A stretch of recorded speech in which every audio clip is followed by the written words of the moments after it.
ঠিক আছে? একদম পারফেক্ট চা। আচ্ছা শোনো তো, ওই যে রোমিও যে নাটক ডিরেকশন দিয়েছে ওই নাটকে কি তুমি ছিলা? কি বলছো তুমি? আমি ছিলাম মানে কি? ওই নাটকের তো মেন কাস্টিং আমি। ওই নাটক থেকে তো আমি যে বুলেট আমি পরিচিতি পেয়েছি একজন অভিনেতা হিসাবে। ওই নাটকের বলতে গেলে সুপারস্টারে তো আমি। তুমি কি আমার নাটকের একটা অ্যাপোসিটও দেখোনি?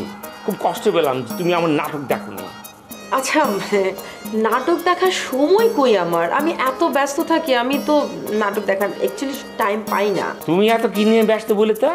তোমার তো কোনো সিনেমা দেখছি না, নাটকও তো দেখি না, আছো কি নিয়ে বলে? নাটক দেখবো কিভাবে? আমি তো নাটক করি না। আর ইনফ্যাক্ট আমি ইচ্ছে করেই নাটক করি না, কজ আমি সিনেমার মানুষ, সিনেমা ভালোবাসি, আমি বড় পর্দায় কাজ করি। ছোট পর্দায় তো বড় পর্দার নায়িকা কাজ করতে পারে না বলে। আবার নেশা কি জানো? সিনেমা, শুধু সিনেমা। বুঝলাম না, সিনেমা করার তোমার নেশা? আমি তো একটা সিনেমা দেখলাম না। কোন সিনেমা তোমার রিলিজ পেয়েছে বলবে? একটু খুঁজে বের করে দেখবো। তুমি আমার ইন্টারভিউ নেওয়ার জন্য এখানে আমাকে বসিয়ে রেখেছো। এই ধরনের প্রশ্ন করলে কিন্তু আমি এখানে আর বসবো না। আমি ইনসাল্ট ফিল করছি, আর আমি এক্ষুনি চলে যাব। সরি সরি সরি, তোমাকে কষ্ট দেওয়ার জন্য এই কথা আমি বলিনি, প্লিজ মাইন্ড করো না। কি করছো? বাবা বাবা বাবা, কি দেখতে আছি আমি? ভালো ভালো ভালো। তোমার ওই পুরান প্রেম মনে হয় আবার নতুন করে যাইতে হচ্ছে, এই না? শাট আপ বেলাল, উল্টাপাল্টা কথা একদম বলবে না। ও আমার সাথে দেখা করতে আসেনি, ও আসেছে রমির সঙ্গে দেখা করতে, তাই না? ওটা মিথ্যে কথা কবা না। আরে রোমিও তো একটু আগে তার ডার্লিং লইয়ে ঘুরতে গেছে।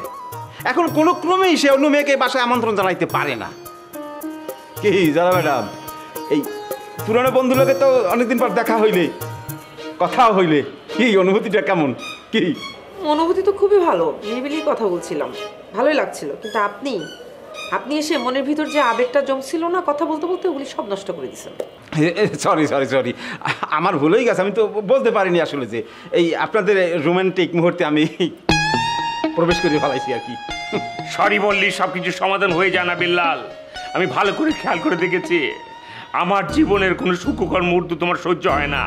ভেজাল তুমি লাগাবে, পানি না ঢালা পর্যন্ত তোমার একদম সুখ হয় না। তুমি কইলে আমার ভাবমূর্তি নষ্ট করতে আসো। একসাথে এক বাসায় থাকি বলে কিন্তু তুমি যখন ইচ্ছা তখন যা করি তাই বলতে আসো আমাকে।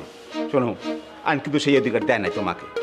প্রতিপক্ষের সাথে সংযত আচরণ করা প্রতিটা নাগরিকের কর্তব্য। হ্যাঁ, এখানে না আইন কানুন শিক্ষা নিতে আসিনি। হ্যাঁ,